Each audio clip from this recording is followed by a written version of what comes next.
My shoulder pain is back. That was a question from one of my patients and a friend of mine. He came to me several weeks ago. He had right shoulder pain. We diagnosed him with he has tendonitis, which is of the supraspinatus, which is inflammation of the tendon. He is a painter, so the repetitive movement that he has with his shoulder caused the problem. So I gave him an anti-inflammatory, and also I asked him to rest for 2 to 3 weeks. Of course, he took the medications for 3 to 4 days and he felt so much better. So he stopped the medications and he went back and continued work. Now the pain and the symptoms recurred several weeks later. And now it's a lot worse. What's wrong with this picture?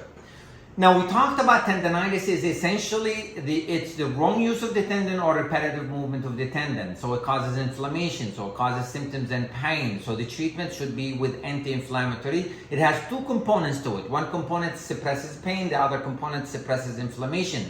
Now the pain suppression, the patient can see it very quickly. Within a few days is better. But the inflammation component can take a few days to a few weeks before it's completely done.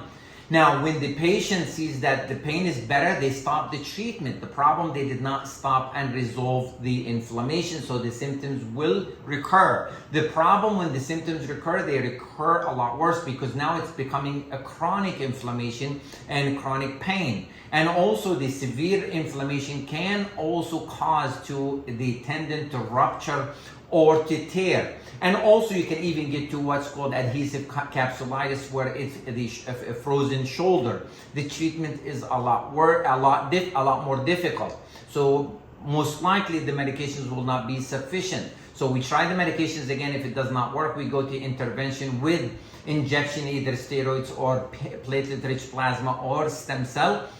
Or even it can get to surgery. So the bottom line, if you have tendonitis, if you have inflammation of the tendon, take the treatment the correct way. Do not follow just the symptom relief. We take the full course of the treatment so it does not become a chronic and therefore it becomes more difficult to treat. Thank you.